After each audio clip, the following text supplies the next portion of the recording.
Hello বন্ধুরা, good morning. Welcome back to Moumita lifestyle. সবাই কেমন আছো? আশা করছি ভালো আছো, সুস্থ আছো। আমার ব্যস্ততম একটা দিনে তোমাদের সবাইকে অনেক অনেক ওয়েলকাম জানিয়ে আজকের ব্লগটা আমি এখন থেকেই শুরু করছি। আই হোপ তোমাদের আজকের ব্লগটা অনেকটাই ভালো লাগতে চলেছে।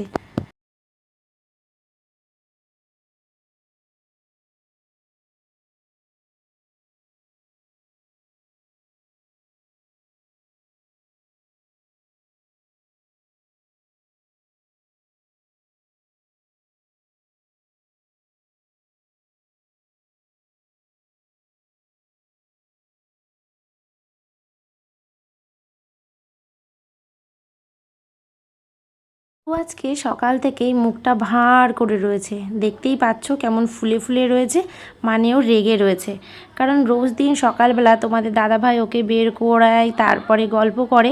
আজকে আর ওর সাথে কথা বলে যায়নি বলে বাবুর কিন্তু খুব রাগ, তাই জন্য এত মুখ ভার করে রয়েছে। কথা তো বললো না, চলে এলাম কিচেনে চা বানাতে। সকাল সকাল বানিয়ে নিয়েছি 1 কাপ দুধ চা, এটা হচ্ছে আমার জন্য। আর তোমাদের দাদাভাই যেহেতু লিকার চা খায়, তো ওকে আগেই আমি চাটা করে দিয়েছি, ও খেয়ে দোকানে চলেও গেছে। তো তারপর দেখো চাটা খাওয়ার পর বাজার নিয়ে এসেছিল। আচ্ছা, উচ্ছে নিয়ে এসছে, টমেটো নিয়ে এসছে, আর আছে হচ্ছে লাল আলু, তাই তো? এগুলো তুমি গুছাবো না আমি গুছাবো? আমি গুছিয়ে রাখি। ঝুড়িতে গুছাতে হবে কিন্তু। ছোটদের কাজ করতে নেই, শুধু পড়াশুনো করতে হয় মা। সরে যাও, আমি গুছিয়ে রাখি। আচ্ছা করো, তুমি আমার কাজে হেল্প করবা, তাই?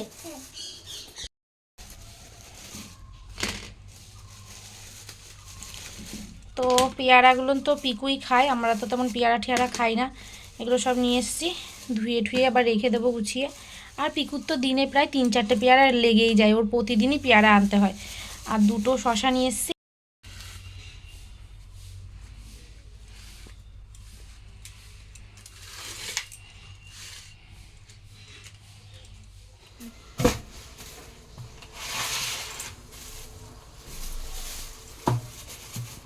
দেখো এই যে মাছ নিয়ে এসছে, নিশ্চয়ই কাতলা মাছই হবে।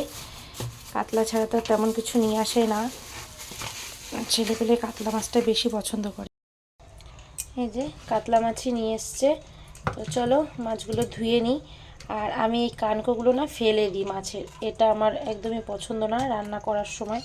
তো ধোয়ার সময় আমি এটা পুরোপুরি ফেলে দিই, দিয়ে তারপরে ধুই। তো চলো মাছটা ধুয়ে নিয়ে চলে এলাম সকালের জন্য টিফিন বানাতে। তো আজকে সকালের টিফিনে বানাবো রুটি আর আলু ভাজা। তো ছেলে বলছিল যে রুটি আর আলু ভাজা খাবে, সেই জন্যই আটাটা মেখে নিয়েছি। আর দেখো এই যে এদিকে বেলেও নিচ্ছি। তো সকাল সকালই রুটি আলু ভাজাটা করে নিচ্ছি। আর ওদিকে আছে মিষ্টি, তো এইগুলো দিয়েই কিন্তু সকালবেলার টিফিনটা হয়ে যাবে। তো ওরা এটা খেয়ে আবার স্কুলেও চলে যাবে। তারপর তো সারাটা দিন তো পড়েই থাকলো, রান্না বান্না কাজ বাজ, সারা দিনটা যে কোথা থেকে চলে যায় নিজেও বুঝে পাই না।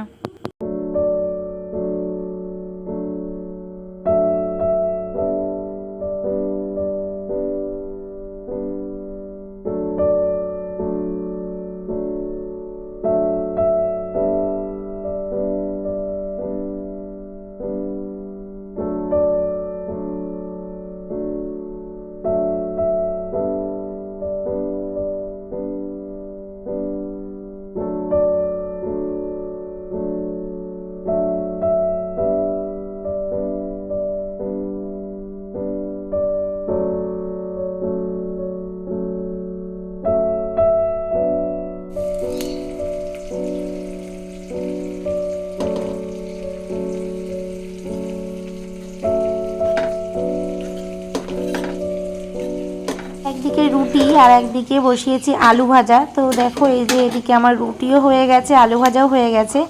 আর ছিল হচ্ছে সন্দেশ, আর তার সাথে ছিল কাজু বরফি। তো কাজু বরফিটা আমার অতটাও ভালো লাগে না, সন্দেশটা মোটামুটি ভালো লেগেছে, কারণ এগুলো তোমাদের দাদাভাই নিয়ে এসেছিলো।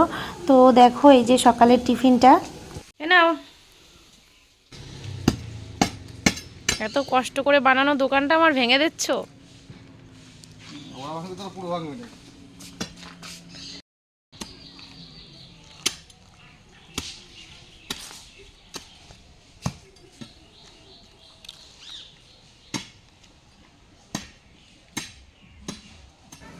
রাস্তার কাজের জন্য দেখো এই যে এইভাবে বাড়ির সামনে থেকে প্রতিনিয়ত মাটি খোঁড়ে, বেশ কিছুদিন যায় আবার মাটি খোঁড়ে। আগে কিছুদিন আগে এসে মাটি টাটি খুঁড়ে রাখলো, ভেতর থেকে পাইপ লাগিয়ে দিল যে জলের লাইন করবে বলে।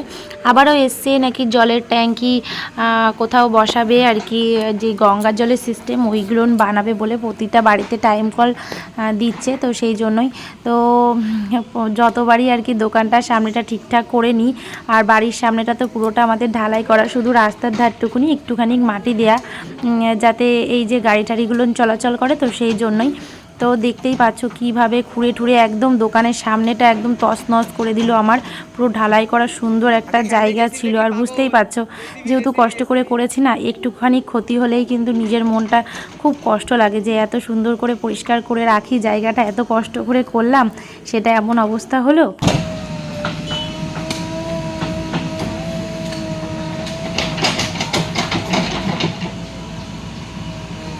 দেখো দোকানের সামনেটা ভেঙে কি অবস্থা করলো।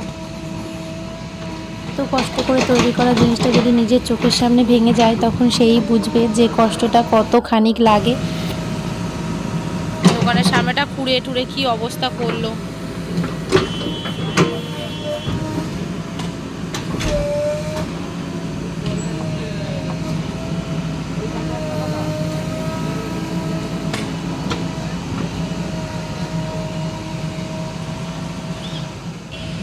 আর এদিকটাই দেখো এই যে কল বসানো হবে বলে এখানটায় গর্ত খুঁজছে।